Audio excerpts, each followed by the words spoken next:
ਜਦੋਂ ਦੀ ਸਾਡੀ ਮੀਟਿੰਗ ਹੋਈ ਹੈ 26 ਪਾਰਟੀਆਂ ਦੀ ਇੰਡੀਆ ਨਾਮ ਚੁਣਿਆ ਗਿਆ ਪਤਾ ਨਹੀਂ ਰੱਬ ਦੀ ਐਸੀ ਕਿਰਪਾ ਹੈ ਕਿ ਨਰਿੰਦਰ ਮੋਦੀ ਜੀ ਇੰਡੀਆ ਨੂੰ ਵੀ ਗਾਲਾਂ ਦੇਣ ਲੱਗ ਪਏ ਨੇ ਕਿਉਂਕਿ ਇਹਨਾਂ ਨੂੰ ਹੁਣ ਇੰਡੀਆ ਜਿਹੜਾ ਨਾਂ ਹੈ ਉਹ ਹਜਮ ਨਹੀਂ ਹੋ ਰਿਹਾ।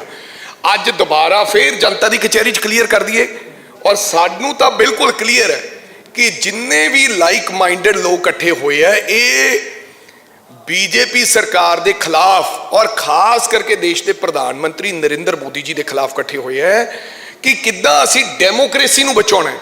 गल नरेंद्र मोदी जी की नहीं है, डेमोक्रेसी खतरे च है। लोग ये गल कहन लग पे दबी बात कि अगर इस बार बीजेपी आई तो अगे तो चुनाव होने इस देश का लोकतंत्र खत्म हो जाएगा। इत्थे रूस वांगू चाइना के वांगू एक राज होएगा जिथे उस तो बाद चुनाव नहीं होने। सो वो सारे दल इकट्ठे हुए हैं। हालांकि असीं प्रदेशों चाहे वह केरला है, चाहे वह बंगाल है, चाहे वह पंजाब च है, असी वख-वख लड़ते, साडे मुद्दे वख-वख है, साड़ियाँ मंगां वख-वख है और असी सीधी लड़ाई है। अज मेन ओपोजिशन पार्टी बीजेपी दा कोले एक विधायक वो भी घरे रुस्से बैठे ने अश्विनी जी, वो बीजेपी दे नाल क्योंकि अज दा जिहड़ा प्रधान साहब आए ने आदरणीय जाखड़ साहब वो कांग्रेस चों गए ने।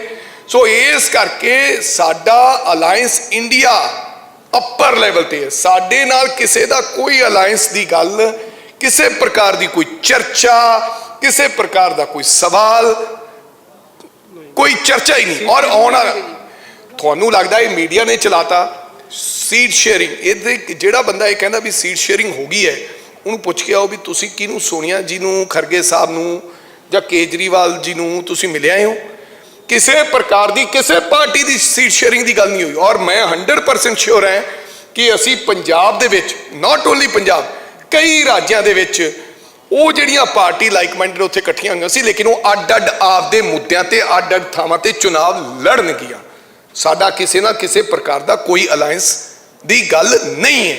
ये बार बार चर्चा और मेरी बेनती है बीजेपी वाले आपकी गल करन क्योंकि चर्चा ये है कि सारी बीजेपी जिहड़ी पुरानी कांग्रेस सी जिन्होंने असी जिहड़े विचारियां नूं इग्नोर हो गए, जिन्होंने लाता दिता गया सी वो उधर चले गए। अज बीजेपी वाले महसूस कर रहे हैं कि गवर्नर नूं किते जांदे है जां हड़ पीड़तां कोले जांदे है प्रधान तो सारी कांग्रेस ही पुरानी नज़र आउंदी है।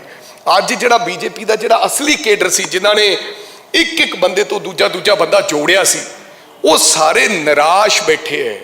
अंदर ही अंदर बहुत वड्डा विरोध हो रहा है और खास करके अंदर बीजेपी दे भी है दलित भाईचारे च बहुत वड्डा विरोध है बीजेपी का। और मैं उन्होंने ये सवाल पूछता है कृपा करके जाखड़ साहब ये गल क्लैरिटी लैके आउण, ये दसन कि अलायंस पक्का अकाली दल नाल तुहाडे गल मुक चुकी है कि अजे बाकी है। जिहड़ी साडे कोले खबरां दे मुताबिक तां मुक चुकी है कि 5 सीटां बीजेपी लड़ेगी ते 6 सीटां अकाली दल लड़ेगा ते 1 अकाली दल बसपा नूं देनी चाहुंदा। ये गल मुकम्मल तौर ते अंदर मुक गई है।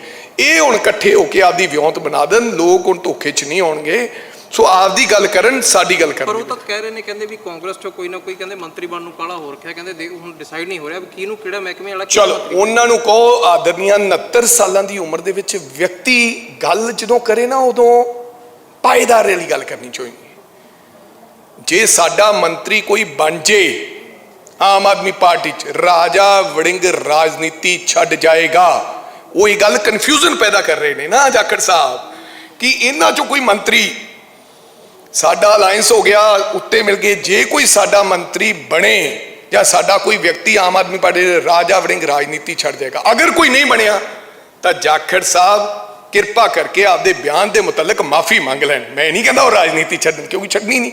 एवें इस उम्र च झूठी अफवाह फैलाउणी कि उधर मंत्री की गल चल रही है हुण उन्हां नाल अलायंस हो गया, ये गलत गल नहीं करनी चाहिए। और एडी उम्र के व्यक्ति तो इहो जिहियां गल्लां चंगीआं